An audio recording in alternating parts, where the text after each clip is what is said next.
Well,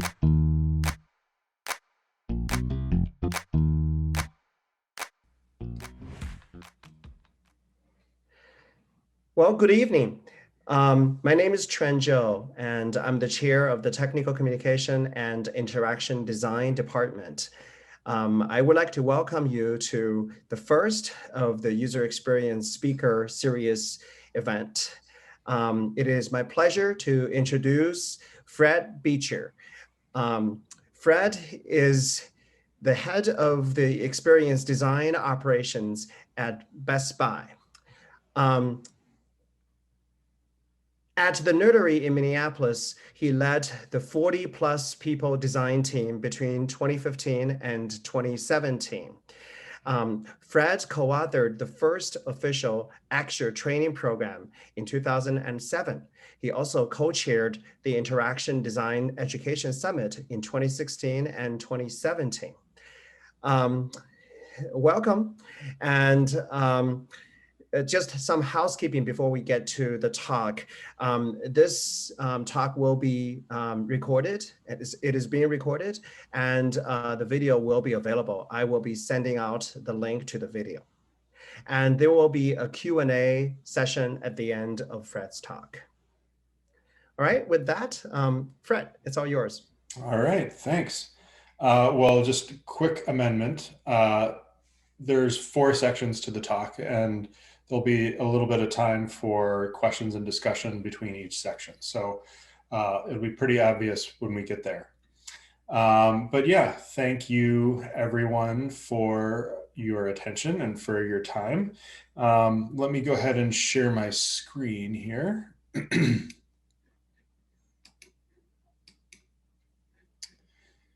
All right, can you see that all right? Yes. Okay, great. But now Zoom has put you guys in different places. There we go. All right. With COVID, Zoom is constantly changing now, so I'm always learning new things about it. Sometimes I wish it would just leave itself alone. But yes, so my name is Fred Beecher. As Chuan said, I lead design operations at Best Buy, and that's a whole other talk about what that is. But the purpose of today's talk is to help you as people who are either just completely new to the field of UX, or you've been in it for a little while and are trying to do something a little bit different. The goal of today's talk is to help everyone learn a little bit about the UX job hunt process, and both from the side of the job seeker as well as the hiring manager, because we're human-centered designers and your career is a design problem. So where I would like to start with this is this number. Let me figure out how to work Keynote and Zoom at the same time. There we go. All right, this number is it's a big number. It's not as big as it should be, and I'll give you the reason for that in a little bit. But what that number is the number of user experience related jobs in the United States on Indeed this October, at least. I mean, of course, this is always changing, but that's a lot. How many people are in the UX program, Chuan? 25 people. 25. Okay. I'm pretty sure that you'll be able to find a job. But what I want to focus on a little bit is finding the right job for you. So just a quick intro to me. Chuan, you surprised me by reading through my bio. So I have this big picture of my face in here. But the short version is I'm literally a graybeard designer at this point. For me, experience design is something that I've never done anything else as a career. I was very fortunate to get into it when I did, and I also feel fortunate that I'm halfway good at something that does something good for the world. So I've done a lot of different stuff. Helped with the start an apprenticeship program at the Nerdery when I was there. Once upon a time, I was named known as the actor guy, much to the chagrin of the people who actually make the program. I've done a lot of speaking and writing for conferences. And if you ever happen to be at a design conference with me, you will see me do karaoke. And let me apologize in advance. My singing is terrible, but my showmanship is good. And that's what matters in karaoke. That's also is a whole other talk. Um, cannot use Zoom and Keynote at the same time. All right. Challenges. So what we're going to talk about today is four different things. And these are everything around these four things. This is going to help you find and land a job that's really right for you. First, you need to know what you're looking for. And we'll go through a lot of different questions to ask yourself. And then you need to represent yourself clearly. And we'll talk about things like resumes and portfolios and what makes good ones and what hiring managers are looking for out of those things. Then we'll talk a little bit about finding a job, because that number is very large. It's not super difficult to find a job, but landing especially your first UX job is hard. Once you're in, you're in. But before you have any specific UX experience, it's always a longer process than you'd like it to be. So just setting that expectation, but you will get a job. All right, so let's take a look at figuring out what you want to look for as a designer.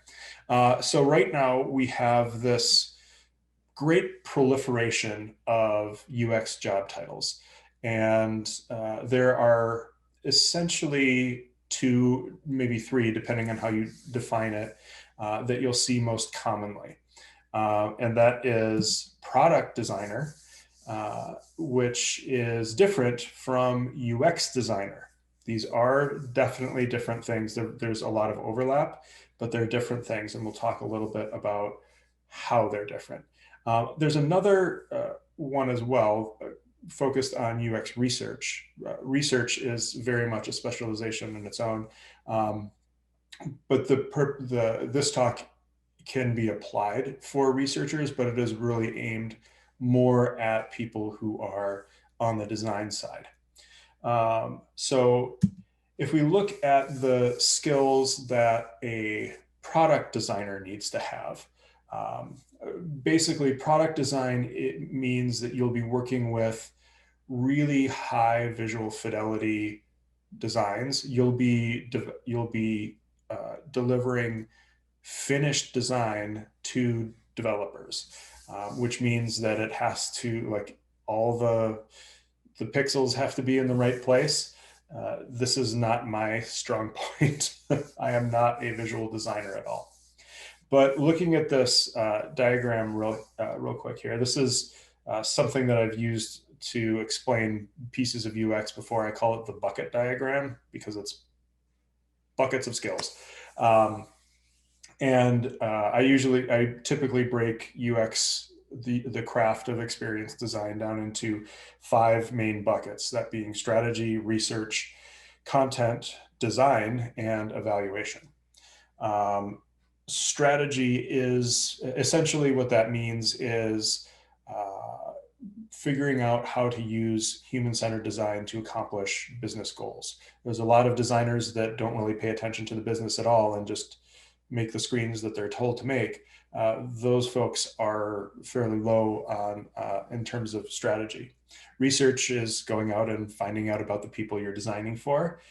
Content has sort of 2 different sections to it. It has the information architecture section, which is mostly focused on organizing content and identifying people's mental models and using language and organizational techniques that reflect those mental models.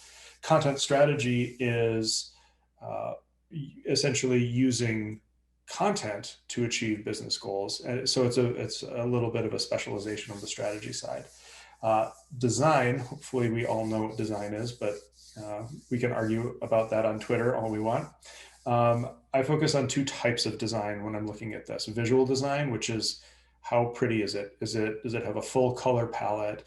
Is it aligned to the grid and stuff like that? Interaction design is more about how things flow and how a system conveys to you what it can do. Um, that's one of my favorite parts of what I did back when I actually designed experiences. And then evaluation is testing designs to see how well they work. Now, largely this means usability testing, but there's lots of other ways. So if we look at this within the context of what a product designer does all day, they don't really do a lot of strategy. They do little to no research unless they're senior level, in which case they might do some sort of basic level evaluation, because product design is very iterative in nature. You are working on the same thing and you're refining it and refining it and refining it.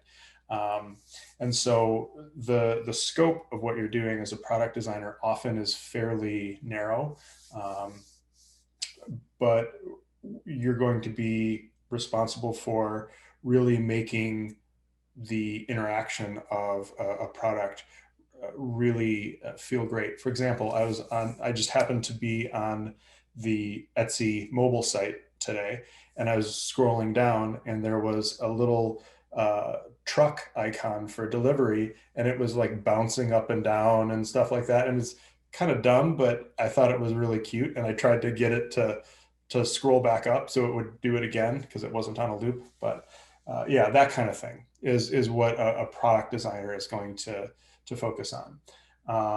Now, a UX designer is also doing a lot of the same things, but at different amounts. So a user experience designer is very much keyed into business requirements. You're usually working to achieve a particular business goal, and that's a key part of of how you're approaching the solution to whatever problem you're working on. You do a lot more research, um, and information architecture and interaction design and evaluation are very much your bread and butter, because you're going to be working on designs and organizational taxonomies iteratively, continuously. And there doesn't necessarily need to be a lot of visual design, because if you're thinking through how a task should be represented digitally, um, there's a lot of work that you can do to figure out what that should be like before you start applying or developing color palettes, logos, iconography, that sort of thing. Now, the other thing to think about is, in addition to, do you want to be a product designer, a UX designer, maybe a user researcher, is where do you want to work? And there's three basic places that a UX designer can work. The first is an agency, and this is what I have the most experience with. While right now I work at Best Buy, this, in my 20 plus year career, this is my first corporate gig. Moving from agency to corporate was very weird. um, One of the things I really, really liked about working at an agency was that I got to do all sorts of stuff. I would work on something for an industrial agriculture equipment maker, and then something for health insurance, and then something for a science lab, and all sorts of crazy stuff. And I really very much enjoyed that. I was always entertained. um, and when you're working in an agency, everything is really, really fast. And that's driven by the agency's business model. Agencies make money by selling your time. So if I make $50 an hour, let's say, at an agency, that agency is probably charging 100, 150 plus for me. And so if I'm not actually billing on a product or on a project, then what that means is that the agency is losing money and I'm an expense. So there's a lot of incentive that agency business leaders have to just keep people constantly working. Um, and so what that means is that often you're not able to do a lot of formal training stuff, because when an agency designer goes to do training, not only are they not working, so they're not billing, they're costing the company money. So if I do a training for 2 hours and I make $50 an hour, I just cost the company not only $100, but also the whatever they would have charged for my time on top of that. So that's sort of the agency world. And when you're working in an agency, you're often working on projects where there's a problem, there's a beginning, there's a middle, there's an end. And you're often working with clients that have, they're trying to spend as little money as possible. And so you don't get the chance to do many revisions of things. Whereas at Best Buy, for example, we're constantly iterating on different designs. And at an agency, there's not a lot of incentive for business leaders to promote people unless you're getting into more sales aspects of the agency. Then they would like to promote you because they like to sell stuff. Um, and the one thing that's always really bugged me about working for an agency is that when we're done with the project, we're done with the project. And unless the client comes back to us, we often don't know how well what we did worked. So that there's the pros and cons of the agency world. So in-house, which is where I'm at now, I use the term in-house to refer to working at any sort of company. It doesn't have to be a corporation or anything as big as Best Buy, but anything where it's a company and they do stuff and they have a digital side. Usually in this environment, you're working at a very narrow level. For example, at Best Buy, we have an entire product team that works on the price block. I'm not even kidding. So when you go to bestbuy.com and you see all the stuff in the price block, there's like 1,000 different variations of that, and there's one team that keeps all that stuff in line. It's astonishing. Um, and one of the things that was really hard for me to get used to was uh, because I'm an agency designer, I'm usually thinking about hours. Like every hour needs to be billable. And at Best Buy, it's a very relationship driven kind of an organization. And so sitting down and having coffee with people is work. The first few times I did that, I was like, what do I bill this to? But I'm like, wait, I don't bill anything. So it's the pace is a lot. Slow isn't necessarily the right term, because there's still tons of work that needs to get done, but you are working on the same thing and making it better and better, which I find really gratifying. And in an environment like this, talent, once you have talent, it's expensive when talent goes away. So design leaders like to do whatever they can to retain talent, and training is part of that.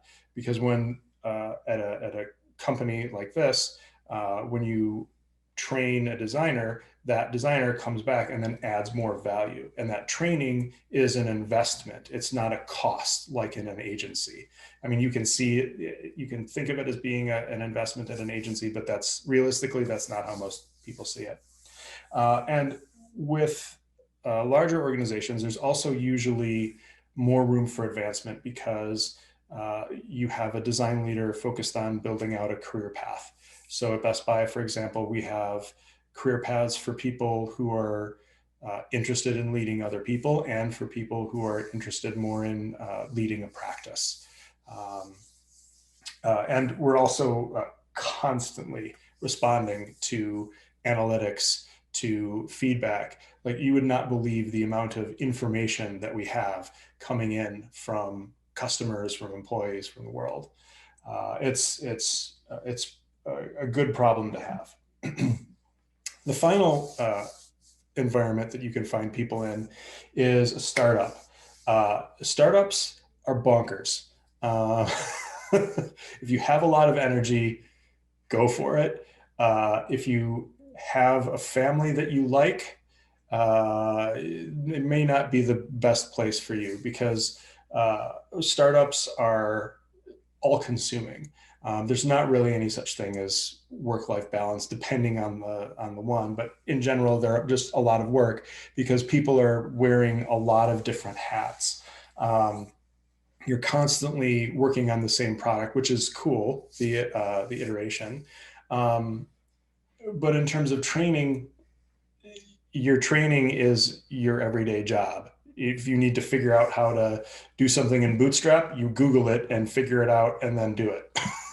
So there's not a lot of formal training opportunities. And then one of the funny things I find about startups is that you see people who have 2 years of experience in UX as head of design at a startup, when really what that means is that they're the only designer. So yes, there's a lot of title inflation going on in the UX world, which is annoying. But yeah, in that environment too, again, it's very results driven, lots of analytics.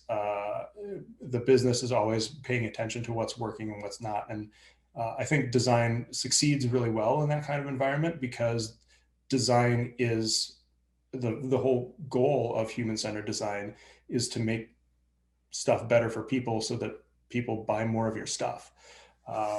So yeah, it can be pretty rewarding, but it is very grueling to work in that kind of an environment.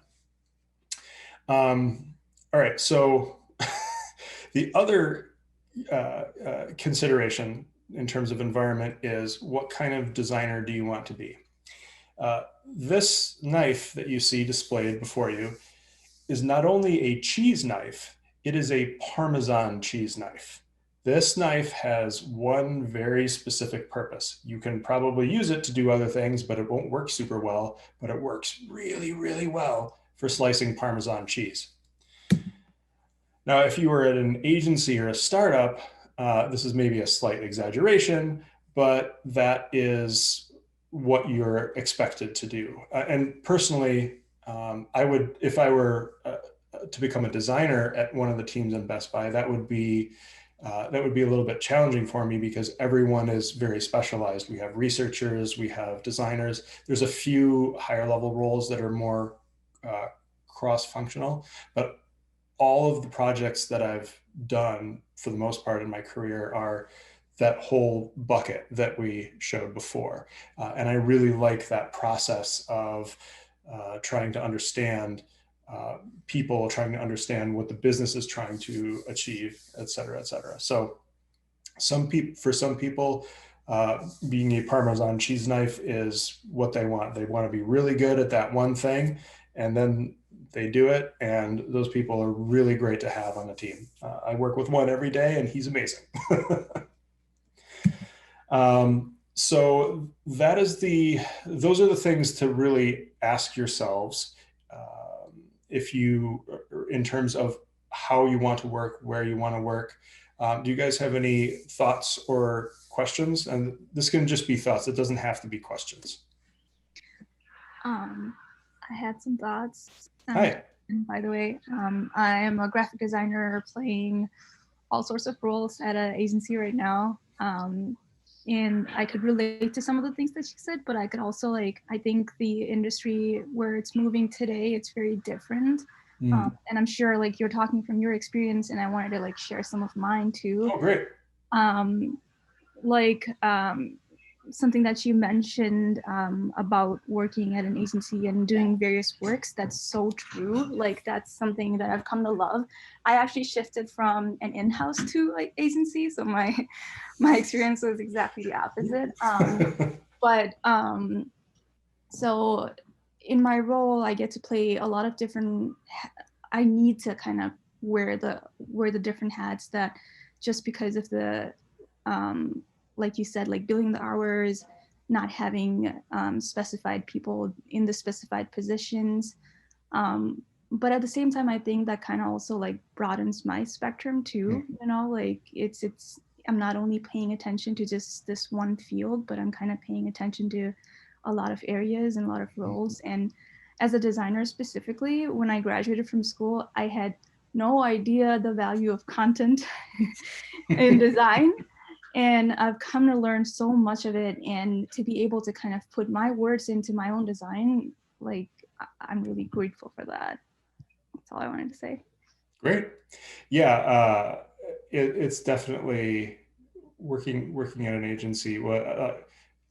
If I were to go back to being a designer, I would probably go back to an agency, even though I would have to fill out timesheets again, and Oh yeah. I would die a little bit inside every time I had to track my time every 15 minutes. Something new that that I experienced only this year, I think. Till last year we didn't have it. We also started doing oh my god, I forgot the term.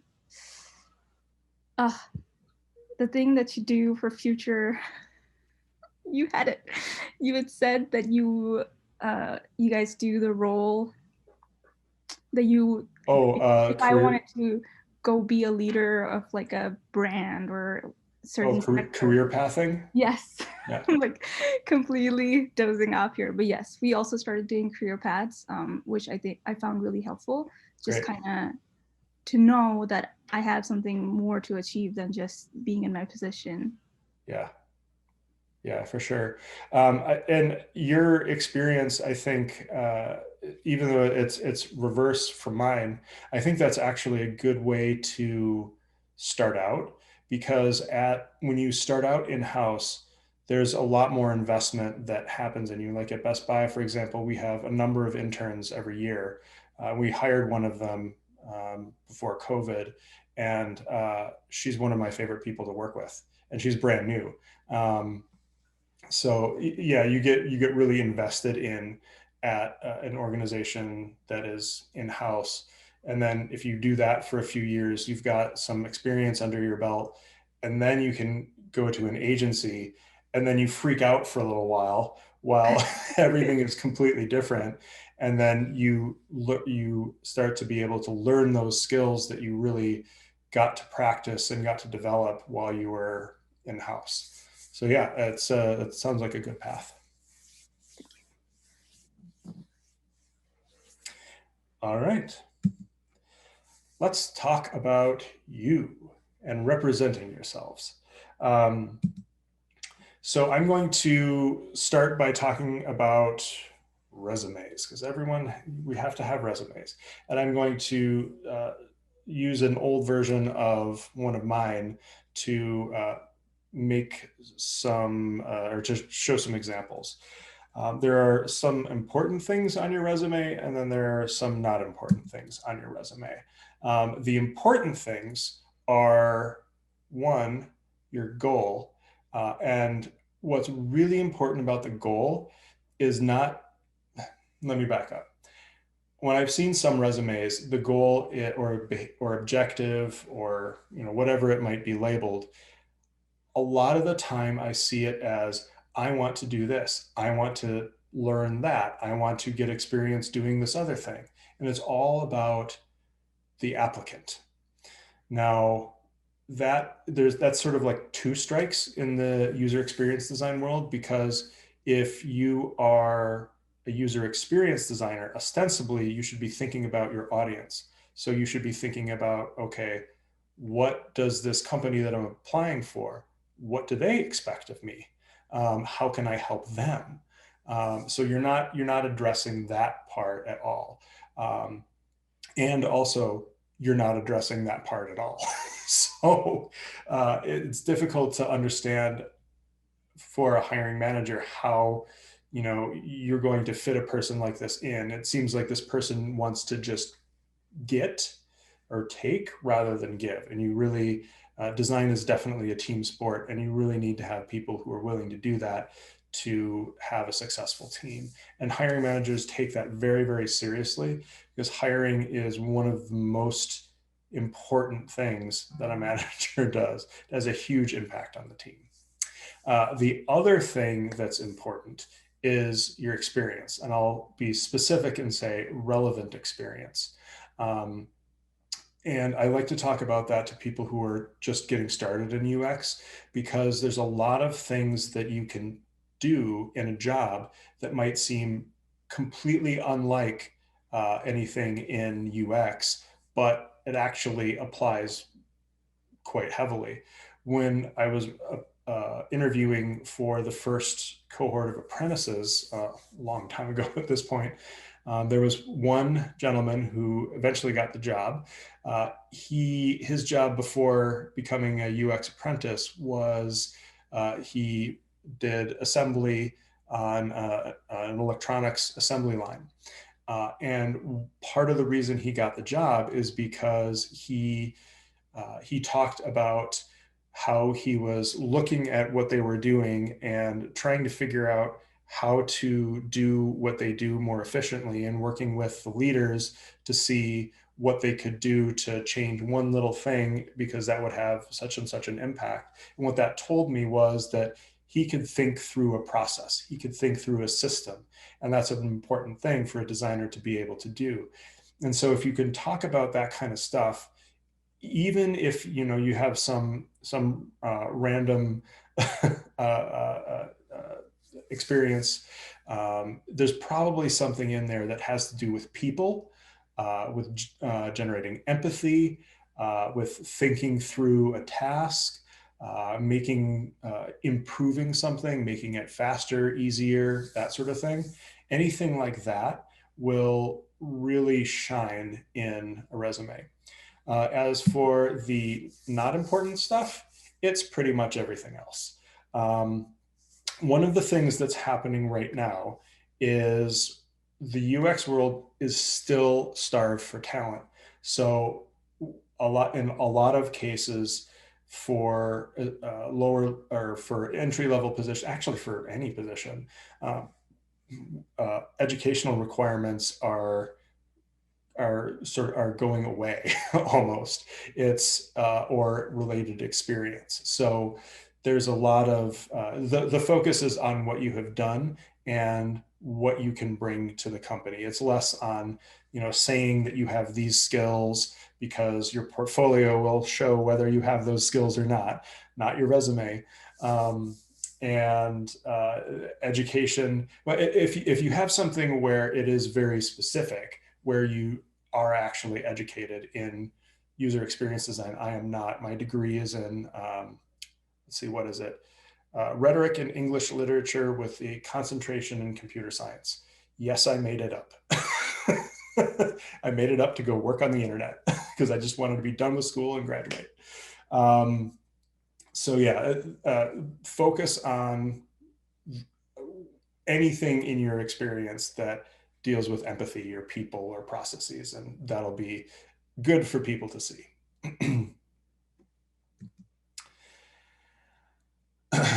Now, portfolios. Portfolios are one of the things that people like to argue about at design conferences, on design Twitter, and all over the place. I like to subscribe to the philosophy of strong opinions weakly held, which means that I have very strong beliefs in certain things, yet I am willing to have them challenged and changed. One of the things that I hold very strongly to is that portfolios are a critical part of hiring designers.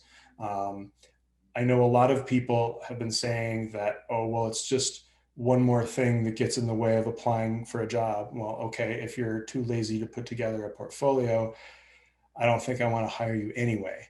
But a portfolio is something, as a hiring manager, for me, I need to see that portfolio because I want to see if I want to talk to you. So the goal of your portfolio, it doesn't have to be, your portfolio is not going to get you the job.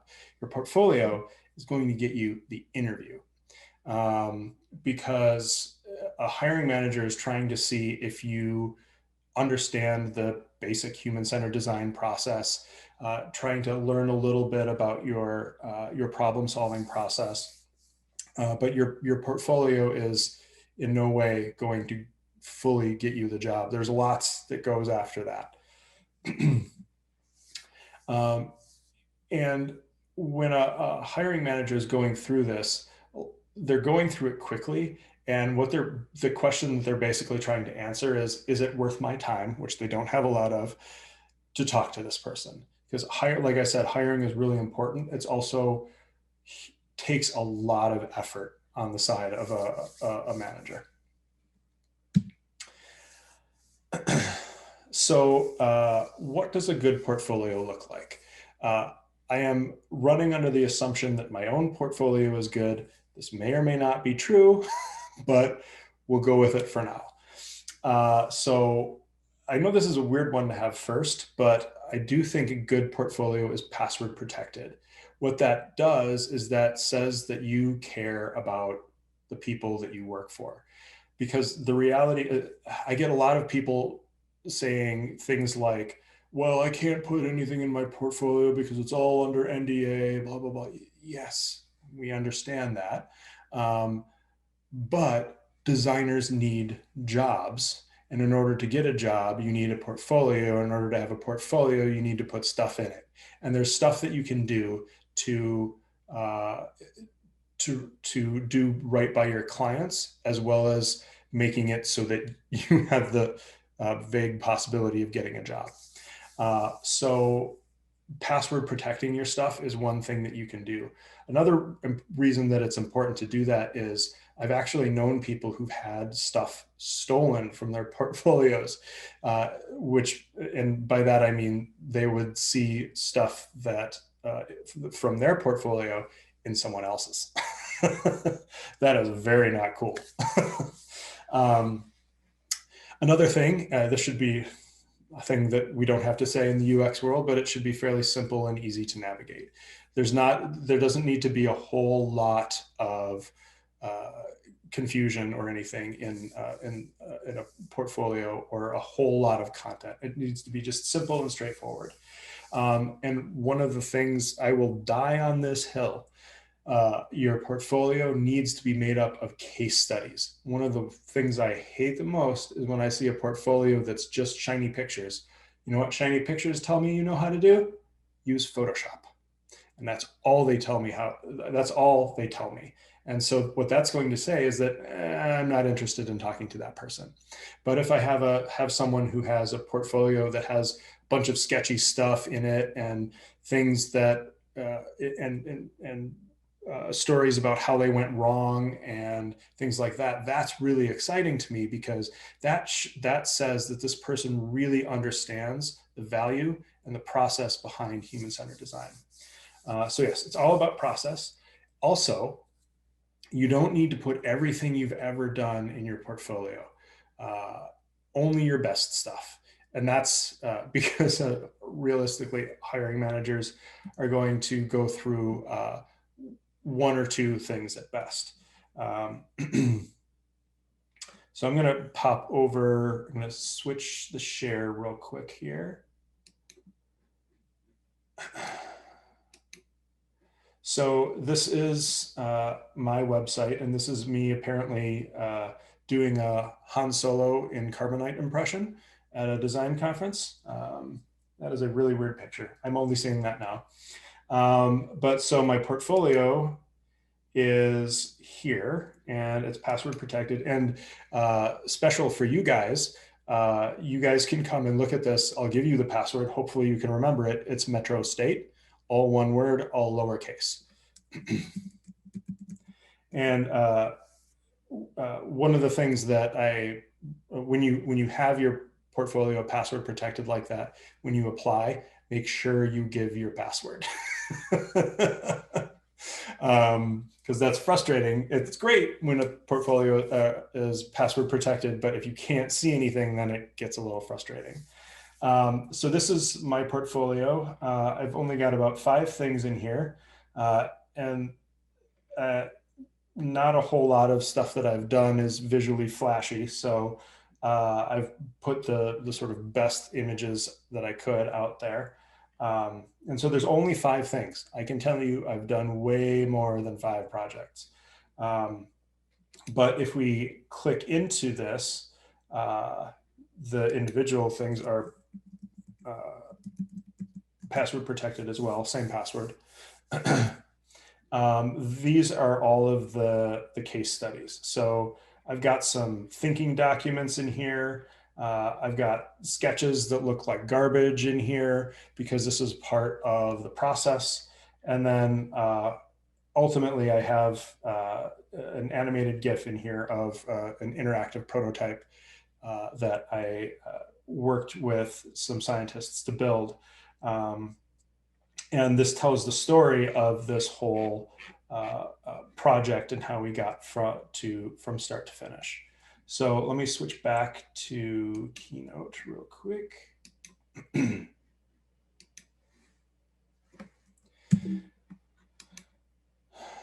So if I'm talking about case studies, we need to have good case studies. And there's a number of different things that determine whether a case study is good. First, it has to describe a problem, because what a hiring manager wants to see is how you solve problems. And if there's no problem, then it's like, what are you even doing? Constraints are also sort of the lifeblood of a designer, because there are very few projects in which you have a completely open blue sky to really design something. There's always some constraints somewhere, and they're really helpful because they help give you a frame in which to solve a problem. Blue sky is, I mean, I don't know, I think I'm professionally agoraphobic, if that makes sense. I don't like to not have constraints. And really what a case study is it's the story of how you got from the problem to the solution. And it's never, I mean, if I see a story that is very linear, then I'm very suspect about that, because that's just not how design works.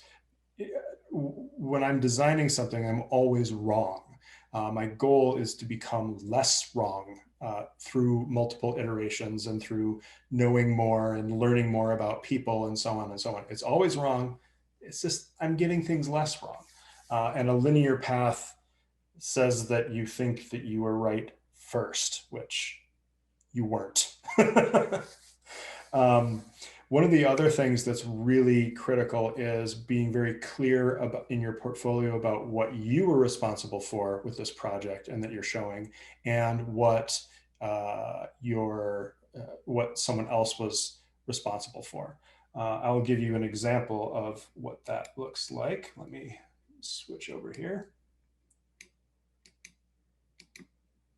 Oh, new share. Okay, I can use a computer. So I'm going to go back here. This one.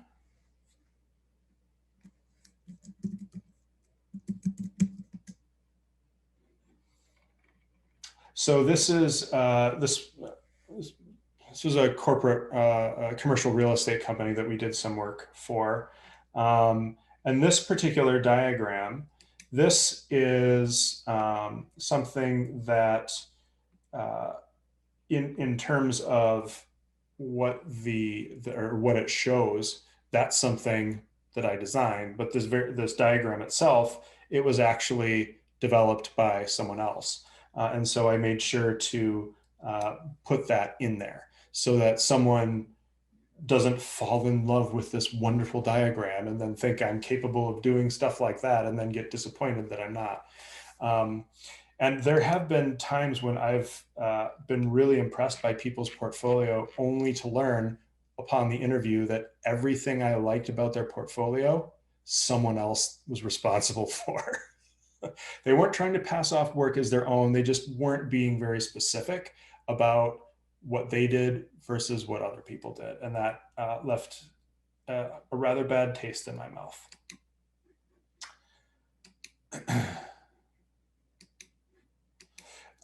Oops, went back. Okay.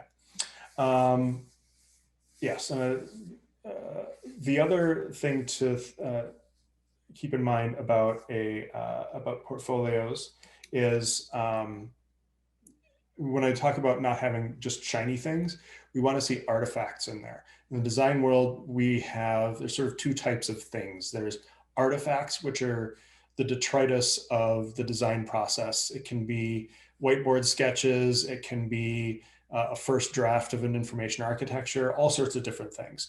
Basically, it's work that you do in the process of solving a problem. But a deliverable is a description of your recommended solution for the problem. The deliverable is sort of the end product. If I see a portfolio with just deliverables, again, that doesn't tell me a whole lot. I like to see artifacts in there because artifacts are essentially records of how people thought through a process, which is the point of evaluating a portfolio. And then when I'm talking about password protecting portfolios, another thing that you can do to do right by your clients is de-identify stuff. So you can remove logos. Sometimes, like for example, if you were to work for 3M and you did a project about Post-it notes and you had some content that was related to Post-it notes in there, another thing that you could do is you could swap out Post-it notes for something like bacon tickets, I don't know, and change the images in there so that it's not obvious what this was for. And that's another thing that also looks good to hiring managers because what that does is that tells us that you thought through the needs of the companies that you worked for and went ahead and made it so that you would meet those needs. I can use a computer. We talked about skimming case studies. So now I'd like to open it up to discussion a little bit. Do any of you have any thoughts or questions about what we just talked about? I have a question really quick. And it's about portfolios. Actually, I have two. When you're asking for a portfolio, or would you be asking for a portfolio, or should that just be assumed for this type of position that you have it in your resume or in your cover letter to be presented there? In almost every, I haven't applied for a job in a while, but yeah, there's usually a specific field where you're supposed to either attach a PDF portfolio or give a link. PDF portfolios are right, but the thing with that is that you're actually distributing stuff, so that's a little bit iffy. But if you have stuff that's online, then that's all, you're still controlling that a lot better. So yeah, I would, if you have a portfolio and if you are strangely applying for a job that does not seem to require one, I would definitely put a link in there somewhere to yours. There's no way that I would be involved in the experience design career without having a portfolio. It's like being a soldier without a gun. Fair enough. And then the second question is, oh gosh, what was it? I'm sure it was brilliant.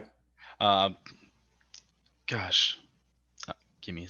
I guess for oh yes. So I'm going to be graduating probably within a year and a half from here, but I won't have anything in my portfolio for things like classwork. Could that still be technically into the Absolutely. portfolio work? And okay, awesome. Yep. Assuming that you have solved problems at some point in your educational career, you can definitely have that stuff in your portfolio. Awesome. And in fact, that's what's expected when when hiring managers are hiring entry-level positions. Okay. Thank you very much. Sure. All right. All right, so this section is easy because that number is very big. But the one thing that I can tell you, and it's in like 300 point type, start now. You're getting your first UX job will take a long time. It will take longer than you want it to take. It will be frustrating. It will be dispiriting in some cases, but keep at it. Keep at it. If you've got some education, if you have done some work, eventually you'll find a place that's looking for someone who can bring what you can bring to the table. And one encouraging note, just the other day when I was looking on Indeed just to see how many jobs there were, I noticed a whole lot of intern, apprentice, junior level jobs. I haven't seen that before.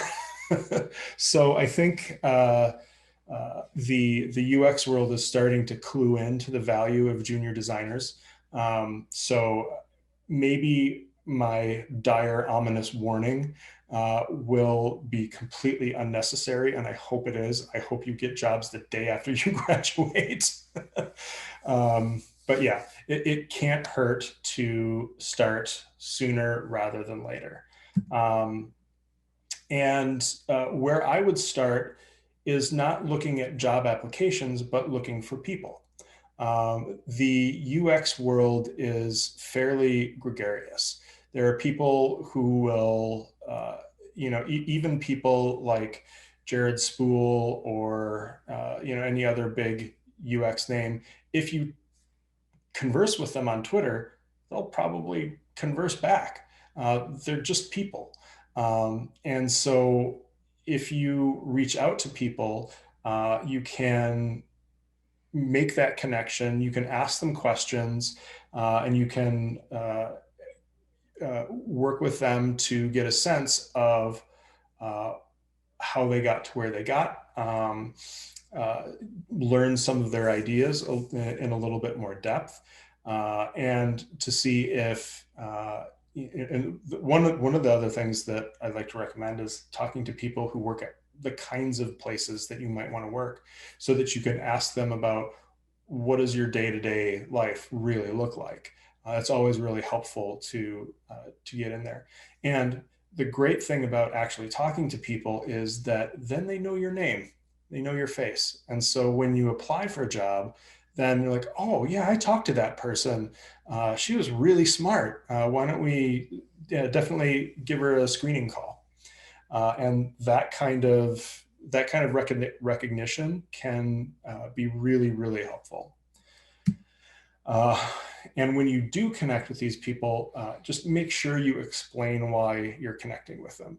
On my LinkedIn, I get tons of contacts for people I have no idea who they are, and they just want to connect with me. I have explicit instructions in my portfolio to say, if I do not know you personally, explain to me why you are connecting with me, and then I'll connect with you. Otherwise, I will not. But people still do it anyway. And if there's something specific that you'd like from them, like to meet them for coffee, when that's a thing that we can do again, explain that in your content, and always offer to pay. I mean, people often will refuse to let you pay, but just making the offer is a gesture that says that you respect that person's time and are grateful. So yeah, people are your first stop. Your second stop is this number. And I probably don't need to tell you where you can find all the jobs. There used to be a number of design specific job boards out there. And I checked them recently, and there aren't any UX or digital product design jobs on there, or not very many anyway. But when you search any of these three places, there's tons of stuff there. It's definitely where I would start. You can also follow a bunch of people on Twitter who work at places you might want to work at. When we're hiring, uh, we don't keep it a secret because good talent is always hard to find, and we're just perpetually short on talent. One other question to ask yourself is, in your job hunt, are you going to work with a recruiter or are you not going to work with a recruiter? There are recruiters who know what they're doing, and there are those, which is most of them, that don't really understand UX and what a UX job entails and what a candidate is capable of and interested in doing. So in general, I have a fairly low opinion of recruiters, except for these two. Valir, that's a name that you might know from if you've ever been to a UXPA Minnesota event. They sponsor a lot of the events. User experience design is one of the areas that they specialize in. Excuse me. And they do actually know what they're talking about and can actually make a good match. They're not just filling a seat, they're making a match between an opportunity and a candidate. Ham Interactive is smaller, but also very much like that. I've spoken with Tim Ham on a number of occasions, and he really gets it. One of my favorite ex-coworkers is a recruiter at Ham. She used to be a UX manager with me at the Nerdery, so she very much understands experience design and what people are looking for in a career and what a given position might require. So yes, Ham is my number one recommendation, followed very closely by Valir. So definitely reach out to those companies if you want to go that route. The other thing that this might help you do is there's lots of contract opportunities out there. Now it's kind of annoying. They're like 3 months, 6 months, something, stuff like that, but it's experience. And so these companies really have they've got a finger on the pulse of what's going on with those kinds of positions. And so you can get exposed to a lot of different things really quickly through them. So that would be one thing recommending working with these folks. I don't know if you guys have any questions or want to discuss anything about this. Finding the job is honestly the easy part. The next part we're going to be talking about is landing the job, which is, there's a lot more nuance there. But does anyone have any thoughts or questions?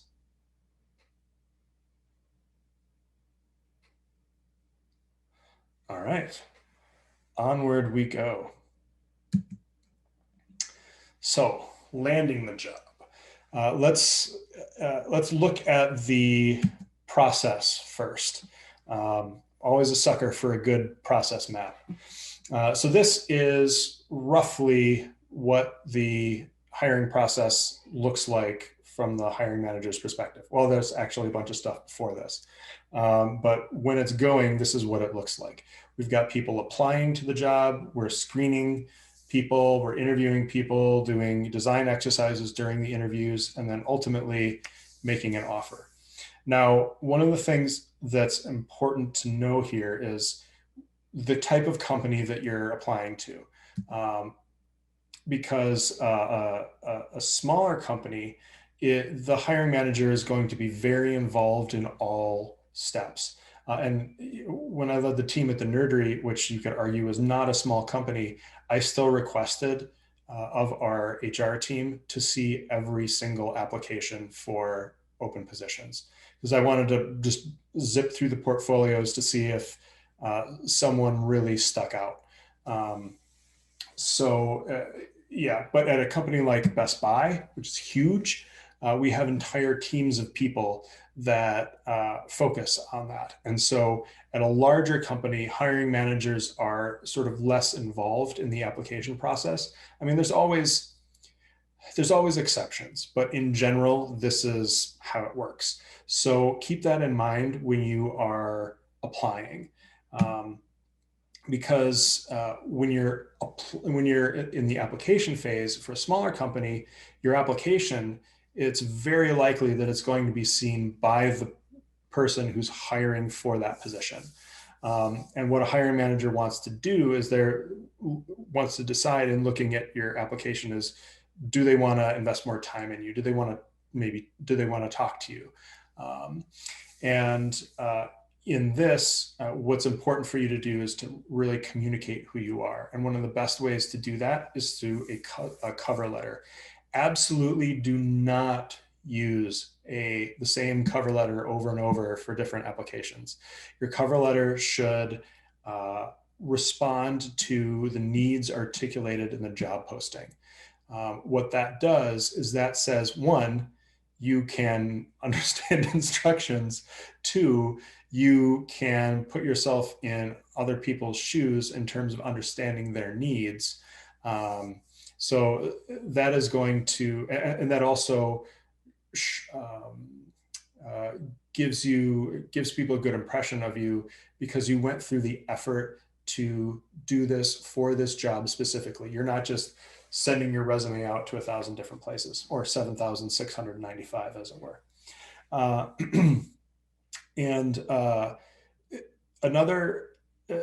The other thing that's great about applying for a smaller company when you're newer is that you have the opportunity to explain the non-obvious sides of your experience, like the process improvement that my former apprentice went through. That would be a great thing to see in a cover letter. That tells me that he would know a little bit about what he's getting into, even though he may not have any particular experience. Now, if you're applying at a larger company, the first hurdle you have to cross is the applicant tracking system. No software that has not been made by Microsoft has made me so angry other than applicant tracking systems. Let me tell you a story. I applied for a job at a local company that I was well qualified for. And now it doesn't necessarily mean I think I deserved to get the job, but I got screened out by the applicant tracking system because I don't have a design degree. Been designing user experiences for 20 years. I know pretty well how to do that. So I should at least have merited a conversation or a screening call at the very least. But no, the applicant tracking system was not set up appropriately, and thus I got screened out. Fortunately, I knew people there, so I called and ended up not getting the job, and that ended up being good. So it all worked out in the end. But some of the questions, or some of the things that we discuss on the leadership team at Best Buy is, okay, what are the questions that we're going to ask? What criteria are we going to screen out on? Are we going to screen out on any? Like, that's literally a thing that we're asking ourselves, because we're trying to open up. We want more people to apply rather than fewer, because we want to be able to make those decisions ourselves. And things like design degrees, like, I've known people who have design degrees who are terrible designers. I'm not saying I'm the greatest thing since sliced bread, but I'm reasonably competent at user experience design. And you heard my weird degree. So whatever you can do to meet these requirements in this automatic screen out system, do. You might have to stretch the truth a little bit. Like, for example, if I could say, yes, I have a design degree because I've been to however many conferences, spoken at conferences, been a designer for 20 years. So I know everything that I would learn and more in design school. But that might be a little bit too much of a stretch. But if there's any way that you can answer yes to these questions, figure that out. And then you can articulate that either in a cover letter or in a conversation. And one of the phrases to look out for is "or equivalent experience." We use that phrase at Best Buy, especially for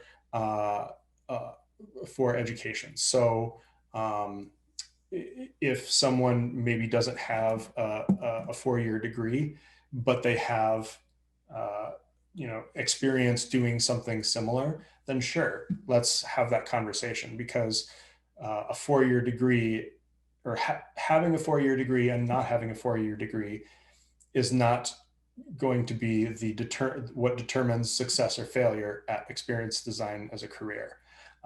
It's a part of someone's history. It's a part of what makes someone who they are, but it's not like a hurdle that needs to be crossed. And so if you make it through the horrible dragon known as the applicant tracking system, you'll get a screening call.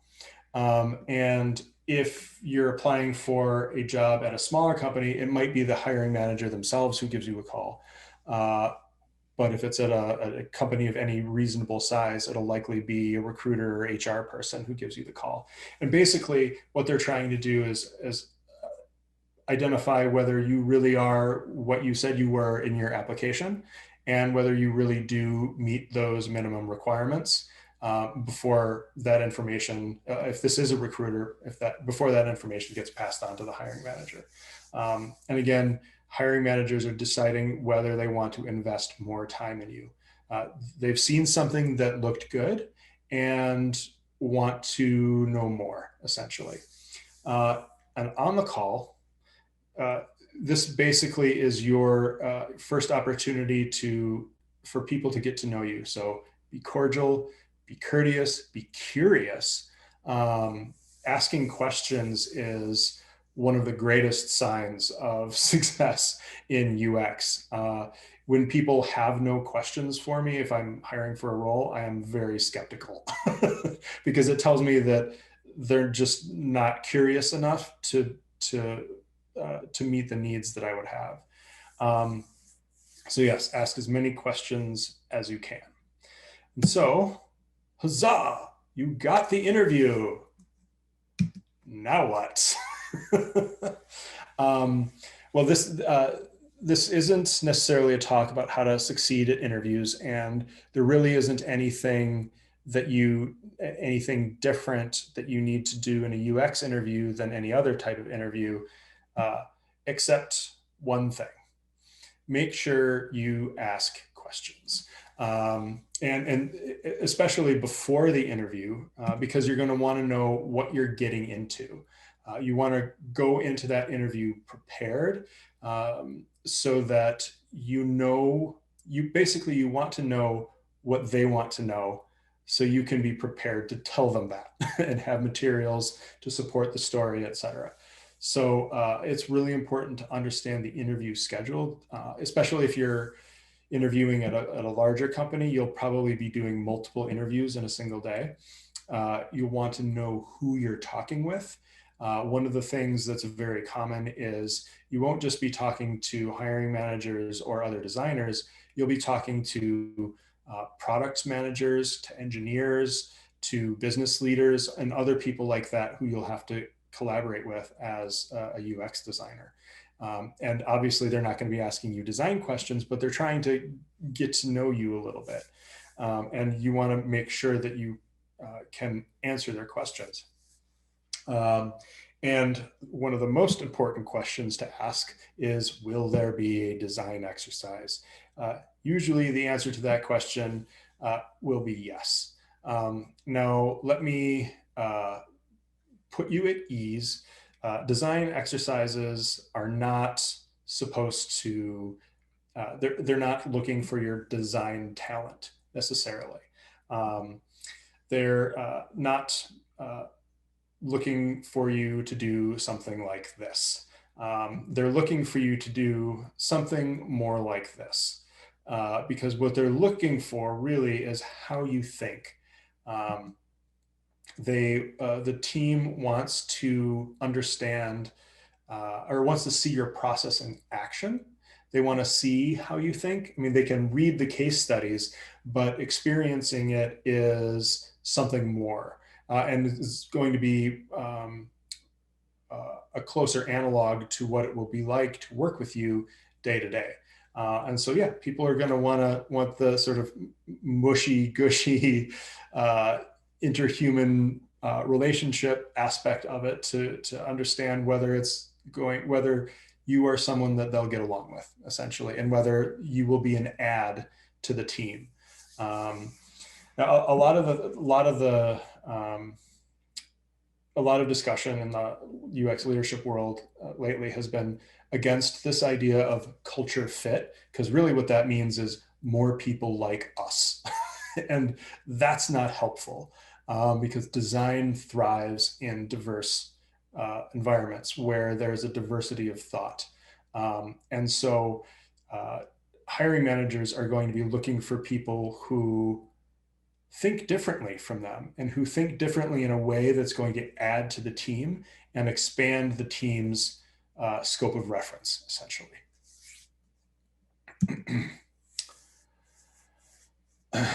And while you are in the design exercise, ask questions, because I've been in design exercises where not a single molecule of whiteboard marker ink has been spilled on a whiteboard, and they've been very, very successful because the person who we were interviewing was just asking us lots of questions, reframing the problem, trying to understand the problem, trying to understand the audience. And what that tells me is that I can put that person on a project and trust that they will ask the right questions. And when they discover that they have not asked a question, they will go back and ask it. And the design that they create will be built upon greater and greater understanding as the project goes on. Now, it's 2020. I'm talking about whiteboard exercises. Well, thanks to this guy, we're not really doing those anymore, but we are still doing them online. We're doing them with all sorts of different tools, Mural, the confusingly named Miro, all sorts of different tools out there to do this. And so what this means is that there's going to be more technical logistics than there normally would be for an interview. And no one, the design team, the hiring manager, the applicant, no one likes dealing with technical issues. It's not a good way to begin that kind of a meeting. So whatever you can do to understand the logistics of what the design exercise is going to be, not necessarily the question that they will be asking, but or the problem that you'll be working with, but just being able to get into the document that you might be collaborating on, even if that document is blank, making sure you've got an account on whatever digital whiteboard they're using, making sure that you know how to use that digital whiteboard, because another awkward thing is trying to represent your ideas and going, where's the sticky note tool? You want to just make that flow. So whatever you can do to learn that tool, get familiar with it. And if you do have the opportunity to actually get into the file or the board or whatever ahead of time, definitely do that, because then you can just bookmark it and boom, be right there in the interview. And it makes things go a lot smoother. And finally, thank people. It's a little bit difficult now to send written notes, but I love it when people send written notes. That is something that, what that says to me is that this person really wants to come or really wants this job, and really wanting a job is something that I look for because it means that someone is intrinsically motivated to succeed at this thing I need someone to succeed at doing. So, handwritten stuff is a little bit difficult now because everyone's working from home, or a lot of people are working from home. But at the very least, you can send a nice email, again, not a form email, to the recruiter or whoever you've been working with. And if you've not been working directly with the hiring manager, ask the recruiter to forward it on to them, because again, what that does is that says that that you're not required to send a thank you note, basically, and the fact that you're doing it says that you really do care. So make sure that you do that. And with that, I want to thank you guys for your attention and your good questions. So we're at the end. We still have about 10 minutes for questions and discussion. I'd love to hear any thoughts that you guys have, or field any questions that you might have. Well, Fred, first of all, thank you so much for this fantastic talk. Great, happy to give it. Any questions, folks? Paul, your Paul. hand up. I had a question. Thanks for taking my question. I am about to graduate this semester from the DUX program at Metro State, and I'm expecting that the job search will be long and arduous, like you have talked about in the first part.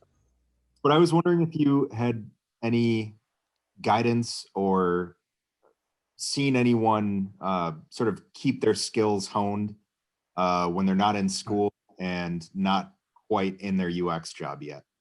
That's a really great question. So one of the things that has been really important to me is mentorship and being a mentor to get people into the field. And the UXPA of Minnesota used to do a really good mentorship program. It seems to have stopped happening recently, but I feel like that this is still something that you could potentially do if you find someone who you might want to work with, because when I would mentor people, the way that we would handle it would be, I would ask this person to find a design problem in their world, whatever that might be.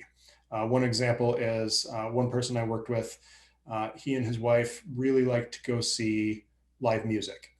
And he was purchasing some tickets for the Northrop Auditorium, and the seat selection process was just utterly broken. And so that was our design problem that we worked on. The other criteria is that his friends and his wife's friends also like to watch live music. So these are people who would reasonably be considered users of that system, and their friends. So you can just, buy them a beer and then they'll talk to you about stuff. In fact, you probably don't even have to buy them a beer. They'll just talk to you. So you can use them as research participants without, all the signing of legal forms and finding research participants and things like that. And then working with your mentor, the mentor's role in all of this would be to guide you through the experience design process and sort of be there for you to bounce ideas off of, and potentially also play the client. That was something that I would do with my mentees as well, so that they would get sort of a real world experience of dealing with the lovely people that we sometimes get to deal with.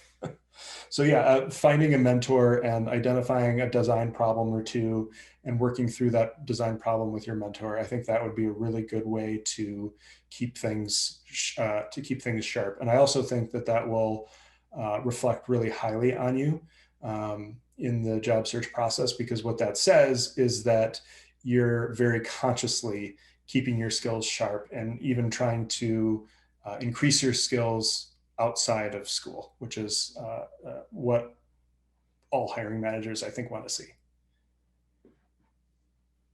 Thank you very much. Sure. Someone else had a question? I had a question. This is Jasmine. First was a notice. I already sent you a LinkedIn invite without it, and then I couldn't cancel it, so that's out there. Okay, well, you're telling me now, so I'll accept it. And then this is kind of, I guess, question on behalf of international students. And I went through the same process, but I still see a lot of international students going through the same process, experience, and kind of laying low. The question during the application process. Like most of the job applications now say, like, if you need US sponsorship, we're not taking it. Like directly, they say it out there. But for most of them, they might not say that, but indirectly, like, have questions, yes or no, do you need a sponsorship? How much of that goes through a filtering if you do say yes? Huh. I know I'm kind of I like mean, putting you in the it spot. really depends on the organization. That's actually a fairly expensive thing for a company to do, which is why you will often see that it's more often not done than it is done. Mhm. So I think if that's the situation that you're in, if you focus on uh, bigger companies that maybe already have a culture or a history of doing that, like I know 3M does that a lot. IBM is a great one, and IBM is a great design studio too, if you can believe that. I've actually seen it, so I know. Um, yeah, so that would probably be a good good places to start. Because yeah, that's a very much up to the organization how they handle that sort of thing. But that would be a really important question to ask right off the bat. Or actually, what I would say would be that would be a question to ask after at the end of the interview. Mhm. And this is why, because the interview is where people are going to get excited about working with you or not. Mhm. And this also assumes that there's a design exercise as part of the interview. And if people are excited about working with you, then there might be more opportunity for them to really advocate for going through whatever organizational pain is required to go through in order to make that happen. I guess if you do say it right off the bat, I mean, it saves a little bit of time, but then But they won't get it to. reduces possibilities. Yeah, Cool. Cool. Thank you. sure. Other questions from other folks? I have one. So we get questions from students about, what technical skills they, if any, that they should prepare themselves for. What do you think, Brett? Define technical skills. Like, like programming or, specific, being able to use a specific tool, things like that, that would take time to learn, and not the sort of thinking conceptual communication skills, but being able to do something concrete. Sure. Um, what I would say is that uh, you need, and a lot of the tools are fairly similar at this point. So you should probably know how to use a more of a product design tool, something like Sketch, Figma, Adobe XD. That would be one side of the things, and then also be able to do some really rich interactive prototyping, and that could be Protopie, Axure. I think UXPin can do some of that stuff too. So, product design program, uh, uh, um, rich prototyping program. And it doesn't matter necessarily which one, because those are skills that managers are willing to let people learn on the job because they're fairly easy to learn. But if you don't have the right mindset, if you don't understand the process, that's a lot more difficult to train. Speaking of programming, though, I don't think any of this is required, but what I will say is that I've taken a number of programming courses. I've tried to learn JavaScript 3 times, and it has defeated me each time. Uh, but what all of that has done is it's helped me be able to communicate effectively with engineers and understand to some degree what they might be talking about, or to enough of a degree, I should say. And being able, and communication is such a huge part of this of this career, that anything that improves your ability to communicate is beneficial. So you don't have to be, super good at programming or anything, but take like a front end web design class, take some sort of back end, like C++ or Java class, something like that. And if you do that, I mean, you might do horrible, but that's okay. The point is to get exposed to that kind of stuff so that you can recognize it when you're working with people who are actually good at it. Thank you. Sure. Other questions, folks? We have 2 minutes left. We have 2 minutes. I have one last question. Okay. Jasmine again. Does Best Buy also have something like education budget that's like set aside for people who, like, once employed are able to like take classes or do external learning than once they are employed? Like tuition reimbursement, you mean? Not necessarily tuition, just tuition. Like if, let's say, I come in as a graphic designer, but I'd like to learn a little bit more about UX or developing, just to kind of get a Udemy course or a HubSpot course on some things. Mm. Is there like an education budget that Best Buy? I mean, on the design team, there is. I guess it depends on what specific, or like where you come in at, because all of the different departments have different budgets. And like this year, there's not a lot of people going to conferences or doing training because we had to reinvent our business model in the space of 2 weeks. So we've been busy dealing with that. So there hasn't been a whole lot this year. Everything is weird this year. But yeah, in general, that is something that is planned for every year. And there's usually a good amount of flexibility in terms of how that budget is spent for individuals. There was one thing that I was going to say. Oh, yes. Jasmine has already reached out to me on LinkedIn. I encourage all of you guys to do so as well. I'd be happy to talk with you more about UX, probably not during the month of October because I'm facilitating a design tool transition, and that is a lot of work.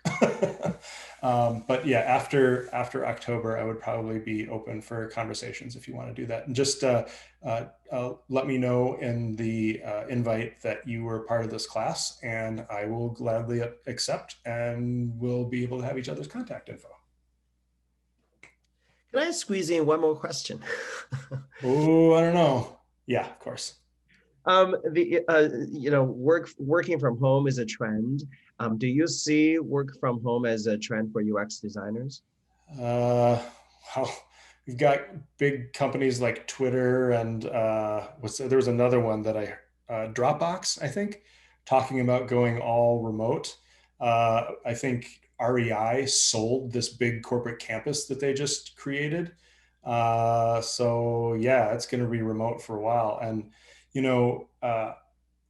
I think when you have a tool like Miro or Mural or something, and you have, or like, for example, we're switching to Figma right now, and Figma is basically like Sketch, but Google Docs, and also with good design system management. When you have the right tools, I think it's a lot, let me back up. I would always prefer to do design in person, for sure. But with the right tools, doing design remotely is very possible. Great. Well, Fred, we have a broader audience who will view the video later. How would you like people to reach you if they have questions? You can reach out to me on LinkedIn. That would be the best place. And again, just let me know that you watched the video. Then I have a sense of what you might be angry about and why you're contacting me to probably yell at me about something stupid that I said. But yeah, that would be great. I don't really do social media anymore. but you can also reach me via email at fbeecher@gmail.com. F as in Fred, surprisingly. Yeah, and that's how you can reach me. Great. Well, thank you, Fred, and thank you, everybody. And from Fred's slides, I can see how you have a degree in rhetoric. It's very, very engaging. Great. I'm glad you appreciate it. The thing is, I like big fonts.